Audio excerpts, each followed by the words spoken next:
In a world where the opinions of others seem to affect us too much, the wise philosopher Seneca once said, "We suffer more in imagination than in reality." This wisdom reveals the art of understanding ancient Stoic teachings and the idea of not being bothered by what others think. This is a strong tool that helps people to gain confidence and inner strength. Imagine a life where you can handle judgment and criticism calmly and with purpose, all while staying true to what you believe in. Come along with us on this journey as we uncover useful methods from Stoic philosophy and modern psychology. These methods will help you lessen the impact of others' opinions and judgments, helping you develop a deep sense of self-worth and happiness. Number 1. Self-acceptance and embracing your nature. Let's talk about self-acceptance. Think of this as an example. Accepting yourself is like accepting the changing weather. We can't control the weather, right? Just like on a rainy day, you can't just tell the sun to come out, and it does, but what you can do is to adjust to it. You can choose to stay at home, enjoy a good book with a warm cup of hot chocolate, or you can put on your rain gear and go outside to enjoy the peaceful sound of rain. The point is to enjoy what you have and see the good in it. This is like the old philosophy of Stoicism. Self-acceptance, an important part of Stoicism, means accepting yourself as you are and knowing that only you can shape your character, not what others think. You learn to enjoy life, a life that is yours alone. You start to see and appreciate for who you are, with all your good points and bad points. Think of a potter working. The clay, that's you, might not be perfect, but the potter, that's you again, uses these imperfections to create a beautiful and useful pot. So accepting these imperfections is the first step on your journey to gaining wisdom and goodness. Number 2, defining your values. As we move forward, we start to explore the wide area of identifying and defining what's important to us. This idea is similar to the teachings of the Stoics, ancient thinkers who believed that virtue or doing good is the best thing. They believed in certain core principles like wisdom, bravery, fairness, and self-control.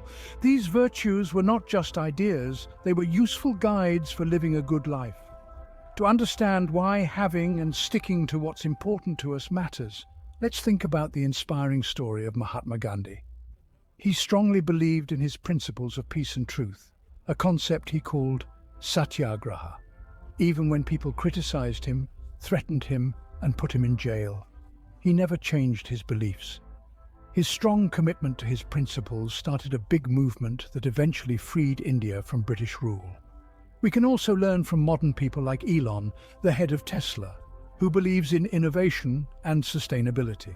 His dedication to these principles can be seen in his work, from making electric cars to imagining a future where people can live on other planets. Just like Gandhi and Musk, when you decide to live your life based on your personal principles, what other people think or say about you becomes less important.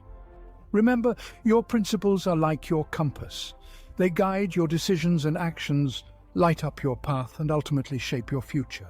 Number 3, reframing negative thoughts. The idea of changing negative thoughts. This is a big part of Stoicism, a philosophy born in ancient Greece which strongly supports the use of reasoning. Think of it this way. Changing negative thoughts is like changing the frame of your favorite painting. The painting, like the actual situation, stays the same, but the frame or your viewpoint can change a lot and can drastically alter how you see it. Let's imagine you're looking at a landscape painting by Claude Monet with a deep, dark black frame. The dark frame could make the painting seem gloomy. But now switch that black frame with a calming pastel-colored one. Suddenly, the same Monet painting appears peaceful and calm. That's the power of changing your viewpoint or frame. Similarly, when you feel worried about what others think of you, stop for a second. Consider if your worries make sense. Is the dark frame of your worry changing how you see the real situation? Remember, like the painting, the actual situation stays the same. But by using Stoic techniques of reasoning and logic, you can change your viewpoint or frame. Think of your worries as a dark frame. Now change it with a frame of rational thinking. And there you go, you've just practiced the Stoic technique of changing negative thoughts. Number 4, practicing self-compassion. Let's look closer at the idea of treating ourselves kindly. Imagine this. John, a hard-working athlete who loves his sport. He's diligent, skilled, and always does his best. But during the championship game, he makes a big mistake. The ball slips from his hands, his team loses, and the other team wins the trophy. Instead of blaming himself, he takes a different approach. He decides to be as kind and understanding to himself as he would be to a good friend who messed up. He tells himself that he's human and bound to make mistakes. This blunder is just a step on the path to getting better. He knows that without this mistake, he wouldn't have learned or grown. John's ability to be kind to himself is similar to a Stoic principle, accepting that we're bound to make errors as we try to become wiser. This idea teaches us to see our mistakes not as disasters, but as chances to grow. The story of Thomas Edison, the famous inventor of the light bulb, shows this principle. Edison is known to have said, "I have not failed, I've just found 10,000 ways that won't work." Like Edison, John sees his mistake as a chance to learn, not a failure. Like John and Thomas Edison, we need to learn to be kind to ourselves. We need to realize that making mistakes is a normal part of life and a necessary step toward becoming wiser and better. So let's be gentle with ourselves and remember that the road to success is often built on lessons from our mistakes. Number 5. Setting boundaries. Setting boundaries in life is like building a strong fence around a beautiful garden. Imagine this, you've grown a garden full of colorful flowers and rich green plants.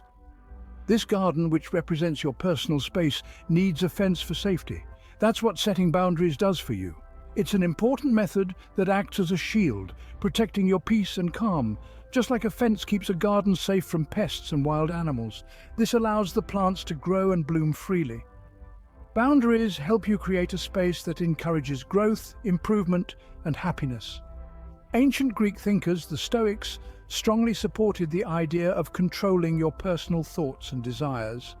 Just like a good gardener takes care of his plants, they believed in looking after one's mental garden, focusing on things within one's control and letting go of those that are not. Just like a gardener can't control things like the weather or the natural fertility of the soil, we too cannot control what others think or do. We can't control criticism or judgment, but we can certainly build a strong fence of boundaries to protect us. Just like a gardener changes his gardening methods based on the weather and the needs of the soil, we can also adjust our boundaries according to our life situation, always making sure our peace and calm are preserved. Number 6. Embracing constructive feedback. Learning from feedback helps us grow, much like an artist making a great piece of art. Think of a sculptor shaping a big block of stone. Each strike might make cracks or chips in the stone that may look like errors. But it's these hits and tweaks that slowly bring out the beauty inside. Consider Michelangelo's David. Every piece of marble he chipped away was not a mistake, but a step towards making a masterpiece. The sculptor knew where to strike and how hard based on what his chisel told him. His skill helped him know the difference between helpful and unhelpful strikes. Similarly, Stoicism tells us to accept feedback that may seem tough at first. It's like a new sculptor looking at a big block of stone.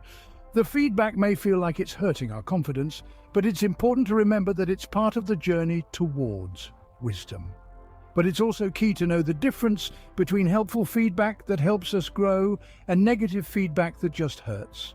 For instance, a teacher's comments on your work are meant to help you improve, like a sculptor's careful strikes. But negative words from someone who doesn't care can be like random strikes, causing needless harm. It's important to remember that not all feedback helps us grow. Some just hurt us.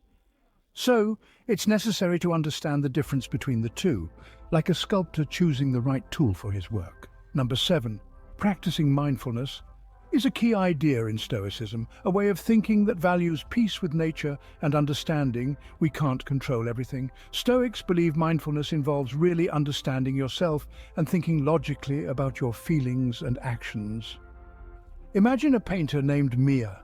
She was extremely good at what she did. Her artwork was colorful, unique, and emotional, but she often worried about her future. She wondered if she could really make a living from her art.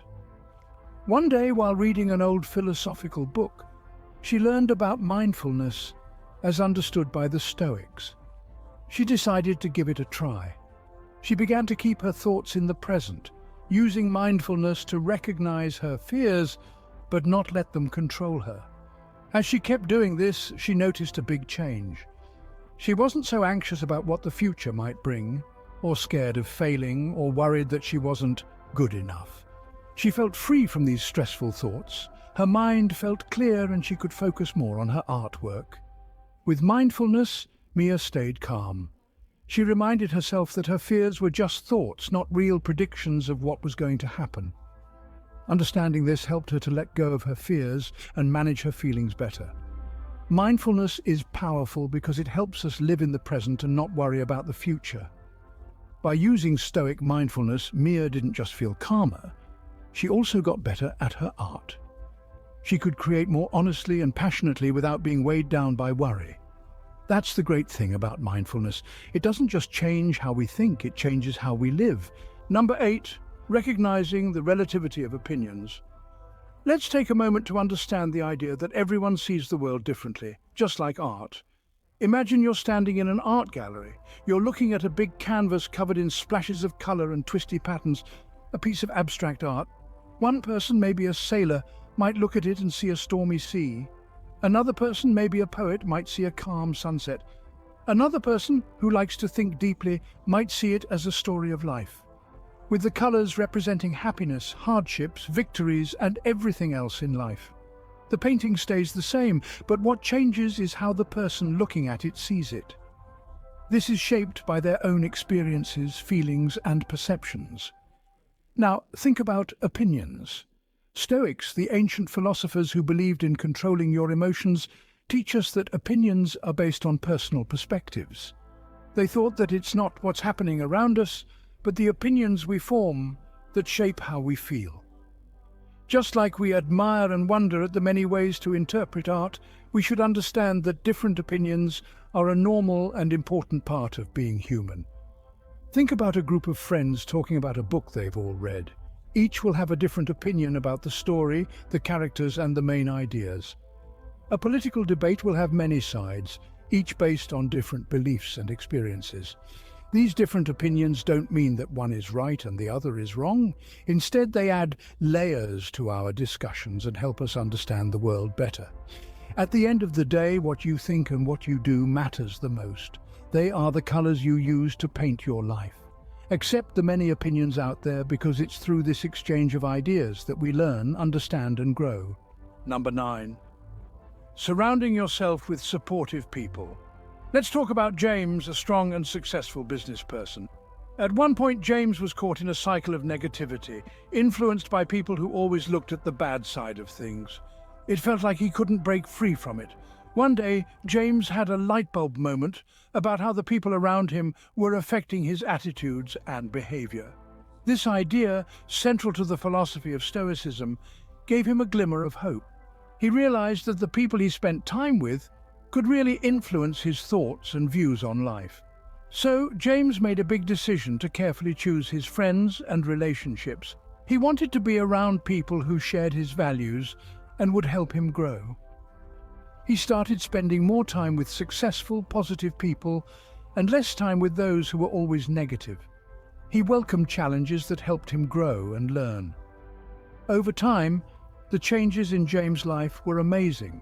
His goals, which once seemed far away, now felt achievable. He started to see life in a more positive way. He saw challenges as chances to grow, not as roadblocks. His confidence grew, and he found success in his business, which was once just a dream. James' story shows us the power of the Stoic idea that the company you keep is important. It proves how much the people we spend time with can shape our path to success and happiness. Number 10. Cultivating Gratitude. Let's look at a clear example to explain this idea. The significance of expressing thanks as a key part of Stoicism. Let's understand this theory through a person named Tom. Tom was not happy with his life, always worried about what he didn't have. He wished for a big house instead of his small one, a great job instead of his average work, and a luxurious lifestyle far from his simple life. His life was always about wanting more. Then, Stoicism showed him a new way. It pushed Tom to pay attention to the now, to what was right there with him. It taught him to value what he could manage, like his nature, his choices, and his judgments. So, Tom gave it a try. He accepted the teachings of Stoicism and started seeing his life differently. He started seeing the charm in his small, cozy house. It wasn't big, but it was warm, welcoming, and full of love. His job might not have been big, but it let him meet different people and learn from them, an advantage he had missed. His lifestyle might have been basic, but it was also free of unwanted stress and the pressure to show off. By focusing on important things, Tom managed to lessen the importance he gave to others' opinions. He found a deep happiness that did not depend on material things or society's praise. This new happiness changed his life. He was no longer chasing dreams, but was happy with what he had. This, my friends, is the deep effect of gratitude in Stoicism. It's not just about saying thank you, but about really valuing and finding satisfaction in what we have, instead of yearning for what we don't. And that's a lesson we can all learn from. So that's it, the ways to deal with the rough waters of other people's opinions and judgments based on Stoic philosophy. Keep in mind, the purpose of Stoicism isn't to ignore these opinions, but to learn how to deal with them for a better and more satisfying life. We hope you use this knowledge in your daily and work life. We appreciate of you looking for wisdom in Stoicism. Don't forget to like, subscribe, and share this Stoic wisdom with others.